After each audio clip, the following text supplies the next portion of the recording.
સુરત શહેરમાં વિકાસલક્ષી કામોને લઈને રોડ રસ્તા ઉપર ખોદકામ કરતા પ્રજાને હાલાકીનો સામનો કરવો પડી રહ્યો છે। શહેરમાં જ્યાં નજર નાખો ત્યાં ખોદકામ ચાલી રહ્યું છે, ત્યારે કતારગામ ધનમોરાથી ચીકુવાડી તરફના રોડ પર ડ્રેનેજ અને પાણીની લાઇનને લઈને મનપા દ્વારા ખોદકામ કરતા પ્રજાને હાલાકી ભોગવવાનો વારો આવ્યો છે। થોડા દિવસો અગાઉ જ રીકાર્પેટ કરાયેલા રોડ પર ખોદકામ કરતા પ્રજાના રૂપિયા વેડફાઈ રહ્યા છે, તેમજ રોડ પર ખોદકામ કરતા કોઈ અકસ્માતની ઘટના બને તો તેનું જવાબદાર કોણ? ત્યારે આ કામગીરી વહેલી તકે પૂરી કરવામાં આવે તેવી સ્થાનિક લોકોની માંગ ઉઠી છે।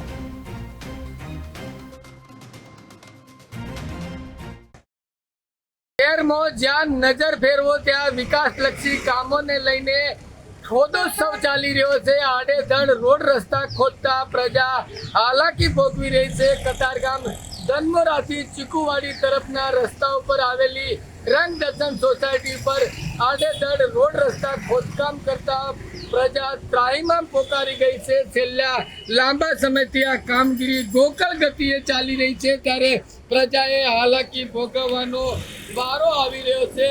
ખાસ કરીને મનપામાં અધિકારીઓના આંતરિક સંકલનના અભાવે પ્રજાએ હાલાકી ભોગવવી પડી છે। કરોડો રૂપિયા રોડ રસ્તા પાછળ ખર્ચવામાં આવે છે, પરંતુ ફરી એકવાર રોડ રસ્તાઓ ખોદતા પ્રજાના ટેક્સના રૂપિયા પાણીમાં જઈ રહ્યા છે। સીધા દ્રશ્યો જોઈ રહ્યા છો ધનમોરા ચીકુવાડી તરફ જે રસ્તા ઉપર અત્યારે આડેધડ પાણી અને ડ્રેનેજની લાઇનને લઈને ખોદકામ કરતા પ્રજાને હાલાકી ભોગવવી રહી છે।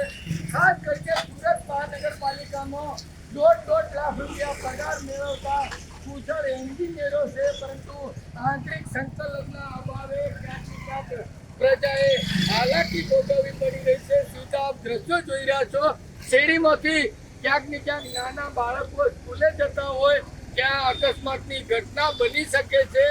લોકો વારંવાર તંત્રને રજૂઆત કરી ચૂક્યા છે, પરંતુ તંત્રના પેટનું પાણી હલતું નથી।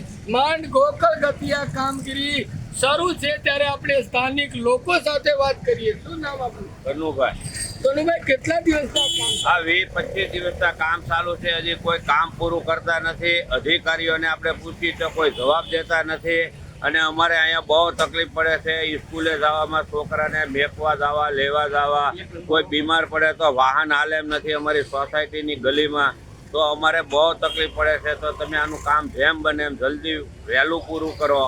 અમારે અહીંયા એટલી બધી તકલીફ છે કે અહીંયા લાઇટના દોરડા ખુલ્લા છે, છોકરા રમે છે, છોકરાને કોઈને શોર્ટ લાગ્યો તો એની જવાબદારી કોની? 2 જણાના એક્સિડન્ટ થયા છે આ ખાડાની હારે ભટકાઈને, તો એના ફ્રેક્ચર થઈ ગયા, લાખ રૂપિયાના દવાખાના આવ્યા। હવે એ પૈસા એને આપશે કોણ? અત્યારે મંદી હાલે, એમાં પૈસા એની પાસે ઘરમાં હોય નહીં, ક્યાંથી પૈસા કાઢવા? અત્યારે બધી સમસ્યા બહુ ખરાબ સમય છે, તો તમે અમારું કામ જલ્દી પૂરું કરો, અમારું કામ જલ્દી સારું કરો।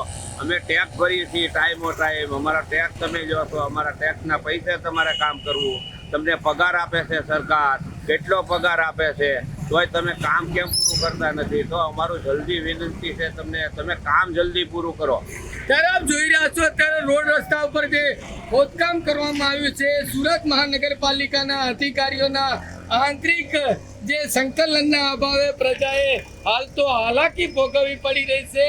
લાખો રૂપિયાના ખર્ચે આ રોડ થોડા સમય પહેલા જ રીકાર્પેટ કરવામાં આવ્યો હતો, પરંતુ ફરીવાર રોડ તોડતા ક્યાંક ને ક્યાંક પ્રજાના ટેક્સના રૂપિયા પાણીમાં જઈ રહ્યા છે। સુરત મનપાની તિજોરીને આર્થિક નુકસાન થઈ રહ્યું છે। સીધા આપ દ્રશ્યો જોઈ રહ્યા છો, જ્યાં જુઓ ત્યાં ખાડા ખોદવામાં આવ્યા છે।